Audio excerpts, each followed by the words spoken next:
ഈശോ മിശിഹായ്ക്ക് സ്തുതിയായിരിക്കട്ടെ. ഈശോ മിശിഹായിൽ സ്നേഹിക്കപ്പെടുന്നവരെ, യാക്കോബ് ശ്ലീഹയുടെ ലേഖനം 3-ാം അധ്യായം 11-12 തിരുവചനങ്ങളാണ് നമ്മളൊന്ന് ശ്രദ്ധിക്കുക. അവിടെ പറഞ്ഞു വെക്കുന്നത്,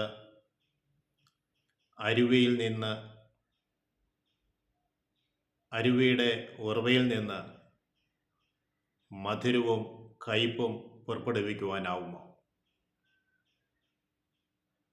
12-ാം തിരുവചനം പറയുകയാണ്, സഹോദരങ്ങളെ,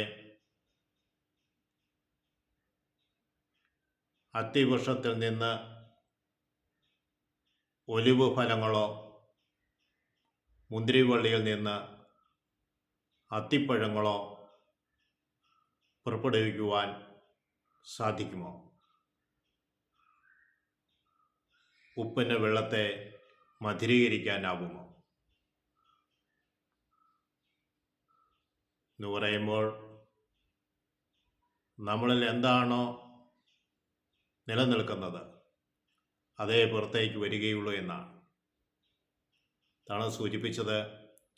അത്തിവൃക്ഷത്തിൽ നിന്ന് ഒലിവ് ഫലങ്ങളോ മുന്തിരിവള്ളിയിൽ നിന്ന് അത്തിയുടെ പഴങ്ങളോ ലഭിക്കുമോ? ഉപ്പിന് വെള്ളത്തെ മധുരീകരിക്കാനാവുമോ? നമ്മുടെ ഹൃദയത്തെയാണ് ആദ്യമേ വിശദീകരിക്കേണ്ടത്.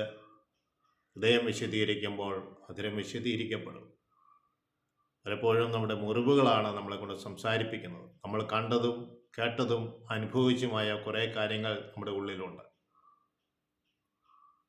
ചിലത് കാണുന്നില്ലായിരിക്കാം, ചിലർ പറഞ്ഞു കേൾക്കുന്നു, ചില അനുഭവത്തിൻ്റെ വെളിച്ചത്തിൽ കണ്ടെത്തുന്നു, ചില സാഹചര്യങ്ങളുടെ വെളിച്ചത്തിൽ കണ്ടെത്തുന്നു. ചില പെരുമാറ്റങ്ങളും കാണുമ്പോഴും, ചിലരുടെ പെരുമാറ്റങ്ങൾ, ചിലരുടെ സംസാരങ്ങൾ, ചിലരുടെ നോട്ടം ഇവയൊക്കെ കാണുമ്പോൾ നമ്മുടെ ഹൃദയത്തിൽ ധാരാളം മുറിവുകളുണ്ടാകും. ആ മുറിവുകളിൽ നിന്നാണ് നമ്മൾ പലപ്പോഴും സംസാരിക്കുന്നത്. നമ്മുടെ ഏറ്റ മുറിവുകളെ ഈശോയുടെ തിരുമുറിവുകളിലേക്ക് നമുക്ക് ചേർത്ത് വെക്കാം. ആ മുറിവുകൾ ഓർത്ത് നടന്നാൽ നമ്മൾക്ക് മാനുഷികമായി ജീവിക്കാൻ സാധ്യമല്ല. ഒരു ഭ്രാന്തനെ പോലെ നമ്മായി തീരും. ആ മുറിവുകൾ ചുമന്നോടെ നടന്നിട്ടും കാര്യമില്ല. പിള്ളേരോട് സംസാരിക്കുമ്പോഴും അവർ പറയുന്നത്, ഇതെങ്ങനെ മറക്കും, ഇതെങ്ങനെ സഹിക്കും, ഇതെങ്ങനെ പൊറുക്കും എന്നൊക്കെയാണ് ചോദിക്കുക. ഒറ്റ മറുപടിയെ എനിക്ക് നിങ്ങളോട് പറയുവാനുള്ളൂ. ഈശോയുടെ തിരുഹൃദയത്തിലേക്ക് നിങ്ങളുടെ ഹൃദയം ചേർത്ത് വെക്കുക. നിങ്ങളെ വിധിക്കാത്തവൻ, നിങ്ങളുടെ ഹൃദയം അറിയുന്നവൻ എപ്പോഴും നിങ്ങളുടെ കൂടെ ഉണ്ടായിരിക്കും. നമ്മുടെ ഹൃദയം വിശദീകരിക്കാം. നാവിനെ നിയന്ത്രിക്കുവാൻ ദൈവത്തോട് പ്രത്യേകമായി പ്രാർത്ഥിക്കാം. ദൈവത്തിൻ്റെ ആത്മാവെ ഞങ്ങളെ ശക്തിപ്പെടുത്തണമെന്ന് പ്രാർത്ഥിക്കാം. പരിശുദ്ധമ്മയെ ഞങ്ങൾക്ക് വേണ്ടി മധ്യസ്ഥം വഹിക്കണമേ. പിതാവിനും പുത്രനും പരിശുദ്ധാത്മാവിനും സ്തുതി. ഈശോ മിശിഹായ്ക്ക് സ്തുതിയായിരിക്കും.